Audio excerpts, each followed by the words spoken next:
What things has the furry fandom forgotten about? What things do the furry fandom no longer care about? And what things has the furry fandom just clearly left in the dust of the past? Yeah.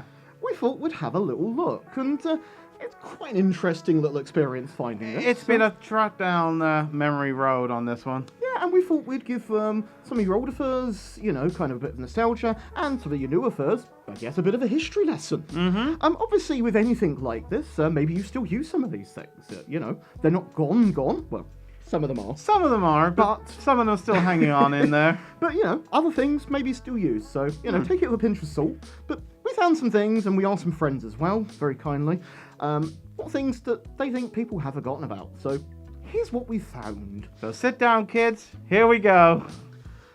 So the first one is IRC. Now, this is an old one from the past. This predates me in the fandom by quite a large It does, and it's something I used when I first started getting into the fandom. So it's a chat platform, obviously. It's basically a chat platform that uses, well, let's say like a... It's a web-based server. It's a web-based server thing that uses... You know, obviously this fits in line again chat with rooms, other things like MSN Messenger. You remember that one? Now that's my era, MSN Messenger. Yeah, it's a bit before that. Nudges and a little winks bit before that. You know, but it's a chat platform. So Telegram, I think, has largely made these things redundant.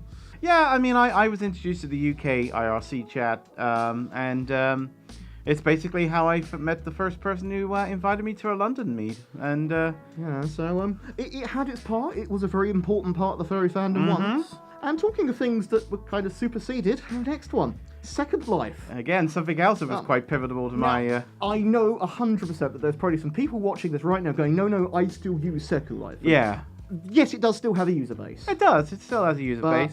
As we talked to someone, I believe you told me, someone said that it's basically a shell of what it used to be. Yeah, supposedly recently a lot of people have left. So Second Life was obviously the place to meet furries, you made a virtual avatar. Yeah. And if you're thinking it sounds a bit like, well, VR chat, well, basically it is. was VR chat before VR chat. Without VR, basically. You know, and obviously now VR chat's possibly going to be coming on this list in a few years' time, and as we look at other options like Neos and, I can't remember the other one.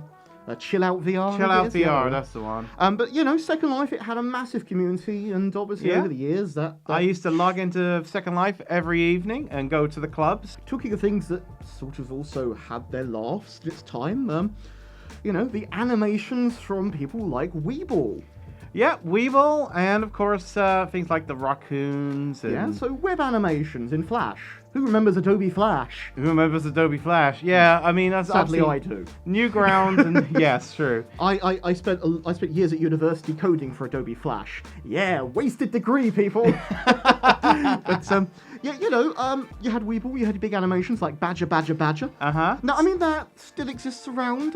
We went on a VR chat level actually that had Badger in it, and it was like, oh wow, I remember this. I remember Syriac doing a collab with somebody with Meow, which I really used to love. And you had Narwhal, harmless animations that, you know, never hurt anyone and was just a fun laugh. Yeah, absolutely. You know, talking of harmless and fun little memes, who doesn't remember 2013's hit, What Does the Fox Say? What does the fox say? Yeah, this was absolutely everywhere. This was unbelievably everywhere. Yeah, I mean, even outside the fandom, this was everywhere. Oh, yeah, you know, on the radio. Oh, grief. If you haven't looked at what the music video looks like, by the way, for a while, have a look at it now. My God, how cringy is that? Oh, it's aged. I mean, that CGI fox at the end. Whoa, boy. Yeah, that has aged horribly. My phone can do better than that. But, you know, there was a point when, even when I joined the fandom in 2016, this song was being played everywhere. You'd hear it at dances. You'd see someone in the lobby at Furcon with a Bluetooth speaker playing it.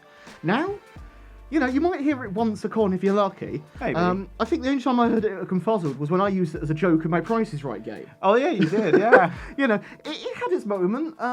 And honestly, I think Elvis has secretly moved on to. I was going to say he secretly tried to come back into the fandom in a different way by well, being most people think mysterious moon wolves. Yeah, we have to say that this is allegedly. Allegedly, it is. You know, we all know it's him. The raccoon him. lawyers are here. That he's possibly the guy who did that. Give the wolf a banana. It is him. But you know, what does a fox say? Come on. You know, if you want to blast in the past, go listen to it again. It will bring back memories or bring back cringy memories. You know, your choice. I remember this being played on a Poor Pet show all the time. Everybody. Oh. And speaking of things that maybe you should give a shot at watching again, or if you've never watched it at all, trying, Mongrels. This was good luck with the BBC the way it is nowadays. So this was a BBC comedy produced for their youth channel, which basically featured a bunch of anthropomorphic puppets living out back of a pub, I think it was. It was a pub, yeah. So now, the puppetry was fantastic, the characters are just great, the script they were really sharp. Now, we must admit, we have started rewatching this lately, actually. And not everything's aged. No, well, some jokes have, aged. Like sour milk. Yeah, basically. But some haven't. Some have really still, unfortunately. We even saw a couple of jokes that preempted what happened in the future. Remember? Yeah, it was like, oh, well, you guys hit that on the nose. And honestly, this should come back and get another series. And honestly, if you've not seen what Mongrels is, chances are you might have seen some of the meme GIFs floating around. And, there's a couple coming up behind us right now. You may not have seen them. You've probably seen them in the fandom, particularly if you're a UK fan, I think. Yeah, I mean, this was a UK-based comedy, but it definitely reached out. So yeah, I mean, BBC Mongrels. Seriously, it's hard to find online, but you can find it around. So you can buy it on DVD still. Oh God! Now the next one. This is something that you reminded me of, and this predates. Yeah, this is something that I kind of got reminded by seeing old pictures of because we were going through old convention pictures. And this is mood badges. Mood badges. Does anybody remember these? So basically, they were badges that were like 5 or 6 different pictures on a kind of a chain that you kind of flipped around depending on your mood. So you had one for tired, one for happy, one for hugs, one for... I mean, you have one upstairs, and I really should have got you to go and dig that out. I should have done, really, shouldn't I? But yeah, basically, they're produced by artist Tanny Darrell. Tanny Darrell originally made them, yeah. I think so, anyway. Still on sale on their website, for the record, because I did find that the other time. Did you? Okay, cool. Magnets from them, which is kind of cool, but obviously you just don't see people with them anymore. No, they were clones. This is something I think people should bring back, even in additional format, because it's a bit of fun, isn't it? Especially nowadays. It's a great way of telling what mood people are in, and, who doesn't want that? And, fun artist things, so why not check those out?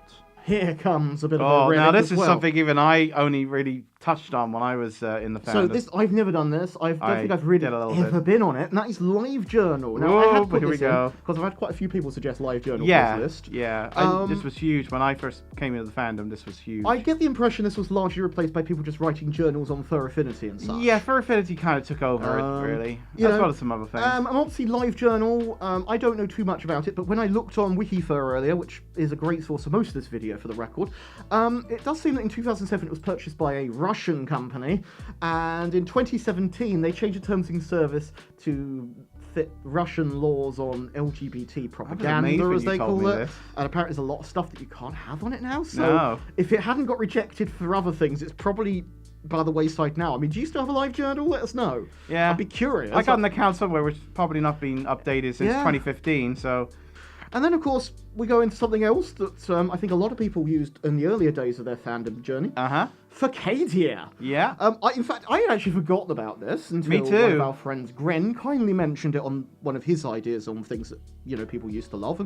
Now, this still has a following. There are still people using Furcadia. It's still going. I believe it's a very small community now. Yeah. It's probably a little bit more close-knit than it used to be. I think for me, I kind of skipped this and went to Second Life. I think Second Life probably took a chunk out of I kind of went straight to Second Life. But, it had its time. Unfortunately, it wasn't entirely free to play, from what I understand. I didn't even know that myself either. I think, from what I can read, it had a mobile application for iPhone for about a week, and then they took it down. Really weird. It was kind of a Sims-looking thing, wasn't it? It was kind of a isometric. I can't profess to be an expert on Furcadia. There's probably people out there who really do know what Furcadia is, but this is definitely something that really has.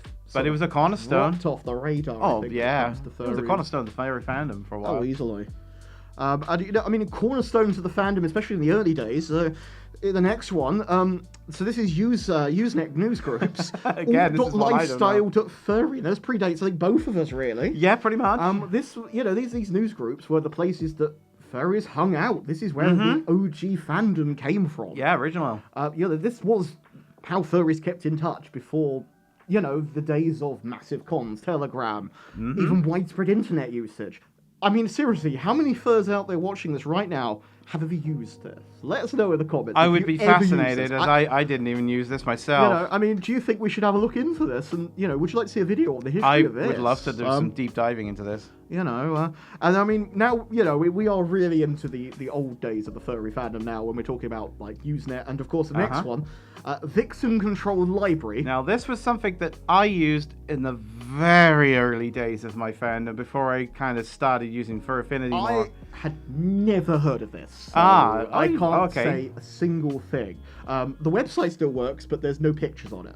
Oh, really? They took the pictures off. So what you said to me is basically this was... it's basically Fur Affinity before Fur Affinity. Yeah, people used to post up their artwork and stuff, and I used to go on there, and I don't know. I don't think there was categories. I think it was more a case of you just kind of looked to see what was posted. So this was basically the only way to consume art in the fandom.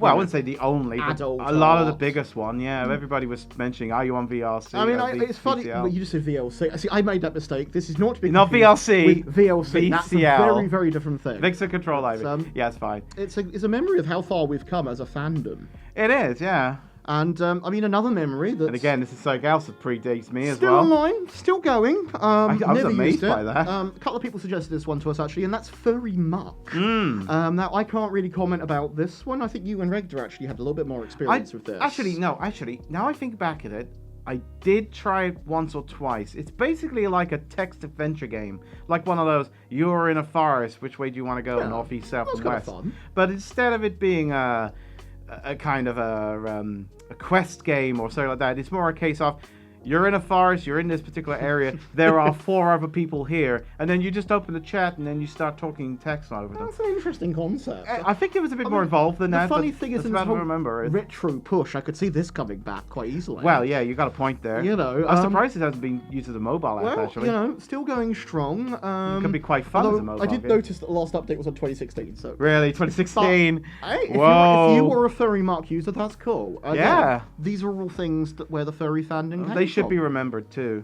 And I think this is the point, isn't it? Everything evolves over time. The fandom has really changed, even since I joined not that long ago. Really, it's different. Well, every fandom needs to do this. Really, it's like every fandom needs to remember their past. There we go. What things do you remember from the furry fandom that people don't use anymore? I'd be fascinated, actually. Let us know in the comments below.